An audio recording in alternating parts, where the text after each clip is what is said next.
want a ticket straight to them pearly gates. Feeling a little bit better from yesterday. For those of you who don't know, I was sick. I was out of it. That's why my schedule's been so bad. In this stream, I wanted to talk about some of the chaos that's unfolding. We were entering this point of like calm and serenity, and now it seems like the developers are finding new ways to mess everything up. I told you guys, the developers have a very unique ability to screw everything up and to make everything worse. And what they're doing right now is most certainly that. Everyone knows who Rip is. Rip is one of the greatest commentators for Tekken. In my opinion, the greatest of all time probably goes Eris, probably goes Tasty Steve, and then probably go Rip. That's the top three in my opinion. We no longer have Eris anymore. Tekken 7 did a good job of chasing his talent away, but we still had Tasty Steve and Rip, and they've been doing a good job of carrying the torch, and they've been headlining the biggest events, and they've been doing a great job. But now it seems like we're losing another of the big three, and that is Rip. He says, not working for the TWTs this year / anymore, ? Hit me up for commentary work. This whole year, done. No, you won't see Rip. Commentating is a big chunk of their paycheck. And not to do that for a whole year, you're basically like out of job. And then who was put themselves back in that position again at the end of the year?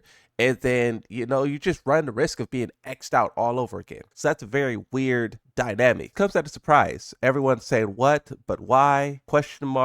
Steffi Black says that's sad. VDX says Tekken needs Rip on the mic. And then also you got to talk about the no rip, no buy. No rip, no buy is something that you probably will see more of now. But this is something that happened with Rip at like a couple of months ago, maybe like a year ago. But there's certain commentators who are just great, and they carry the franchise and they just do great work. Rip is one of those guys. Randomly at top 8s, you know, which is the most important part of the tournament, randomly at like grand finals, you had like new commentators commentating grand finals, and Rip was kicked to the sideline. And it's kind of like robbery in a sense, because yeah, we want those other guys to have a chance. Yeah, we want those other guys to have an opportunity, but the greats are the greats, and the greats should be commentating the best part of the tournament. So back during that whole era, I think that was like towards the end of Tekken 7 or the start of Tekken 8. I think it was the start of Tekken 8 where they were doing that. But then this whole meme of no rip, no buy was created to fight back against that. The developers, you know, needed to value Spaghetti Rips and Tasty Steve's, talent, and you can't just put new commentators ahead of them and give them all type of privileges, right? So that's what that whole era was about. But now we're going to see like another part of it, another like cycle of it. Rip is someone who's been kind of vocal about season 2. He's a Law main. He's like the most famous Law main of them all. And if you don't know, Law was done dirty with season 2, and he was being very vocal about it. Solid first patch, but oppressive situations remains, and the bro lists out like 10 things that's still wrong with the game. So you can see that even though he is a commentator, he is still very much speaking his mind about the game, which I think everyone should be able to do. Just because you're a commentator, I don't think you should have to like keep quiet and not say, you know, what's wrong with the game. The developers themselves have asked for this criticism. They asked for players to speak about the game and to give feedback. So when a commentator does that, you can't get upset about that, right? You have to accept it. But we don't know if this is why he was removed from the team. We can only imagine, we can only assume. So constructive feedback.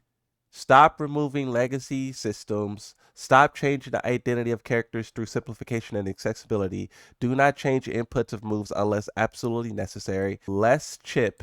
Aggressive pressure, some heat bursts still track, heat engagers, and then damage, and then obvious bugs, right? So bro was definitely, you know, criticizing the game. But let's hear it from him himself. This is his stream on YouTube. There's a question mark. I don't know. I know that I'm not on the list of commentators for the year.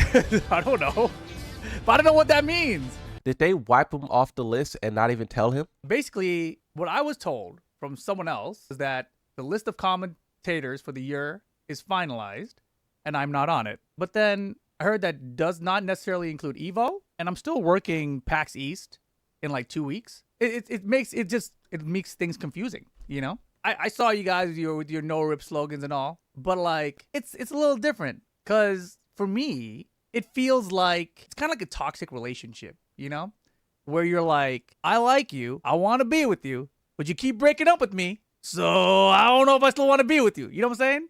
It seems like Bandai Namco just doesn't value their players, their professional players, and then also even their commentators. The nice thing was, I got to commentate this weekend with Tasty Steve. That's probably the last time we're commentating until I don't know when. I think the last time Steve and I commentated Tekken World Tour together wasn't even at the finals. They didn't even put us together at the finals. Exactly what I was explaining earlier, how they were trying to separate these guys and put in new talent or whatever.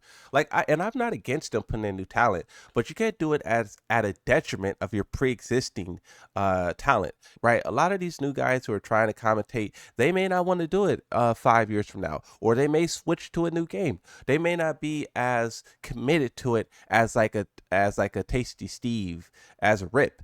And then also we know how powerful their duo is, their dynamic is. So even if you do want to give those guys moments to shine, why would you separate Tasty Steve and Rip in order to do it? It just doesn't make sense on so many different levels.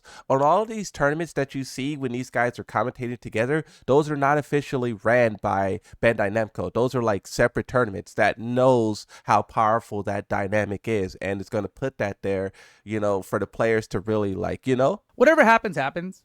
That's kind of where I'm at with things. I hope I'm still commentating things, right? I hope I can commentate EVO. I hope I can commentate EWC. But I don't know what else I'll get to commentate. Like, I know that I'm not commentating master events. Like, that's guaranteed, right?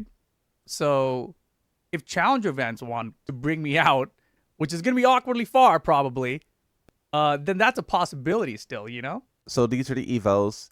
And then master events, he said no, right?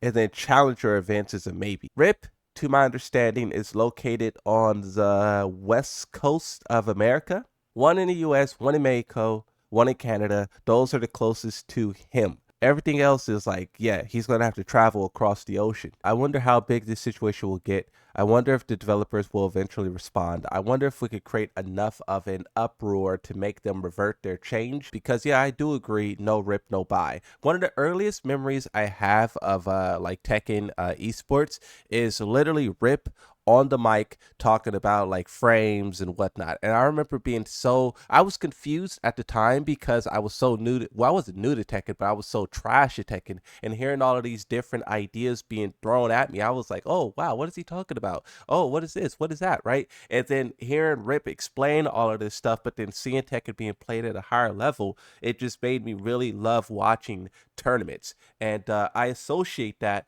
memory with Rip, Tasty Steve, Markman, avoiding the puddle. It's crazy, bro. Mike said, I don't want to make any assumptions because I can't see what's going on behind closed doors, but I surely can't be the only one raising eyebrows at Rip getting shafted from commentating the TWT for the entire year. Bad decision regardless of the reason. Oh, they're talking about the Rip thing now. Do you guys think he was taken off because he was talking too much? So if you want to talk to your community, grow a pair. Don't ban your best commentator because he's talking truth. Hey, what did any of the commentators back him on what he said, or they just kind of no? I think it was alone. I don't think anyone got involved. No one has ever been as no one got involved. No one got involved. As far as I could see, I listened to some of his stream. I didn't hear any mention of anyone mentioning that he should be on there. I read through his comment section, and it was people like us going, "Why is he not on there?" It's the crabs in the bucket mentality. Actually, let me just shut up now. If none of the other commentators speak up, bro, this is crazy. There's no way. If he really got pushed off because he was talking about law and the problems with law, not only does that go against what they, said to the players about give us criticism. How do you get rid of your commentator for giving you criticism that you asked for? But then if no other commentator speaks up, you could be in that same situation. And then you would want people to speak up, but you didn't do it for the next guy. Aris basically snitched that Rip doesn't like the game, right? Aris said they were talking off stream, and he's like, so what's up, Rip? Do you like Tekken 8? And Rip said, I don't think anybody does, dude.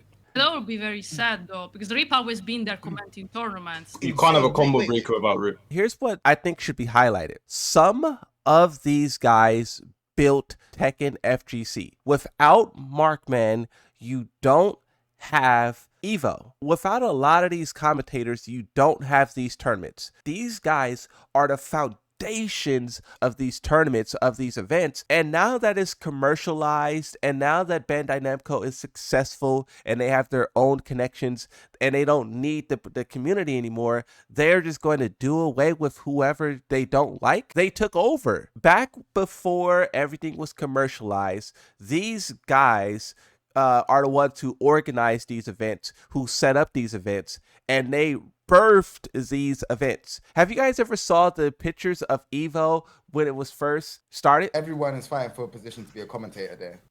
When one drops, no one is really trying to defend the other one to say, look, that person should be in that position. Yeah, they want that's just how it is.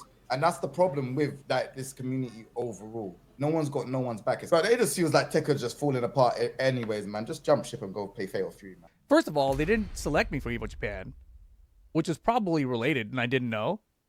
But at the same time, PAX East hit me up. So I was like, oh, okay, I'll just do that one.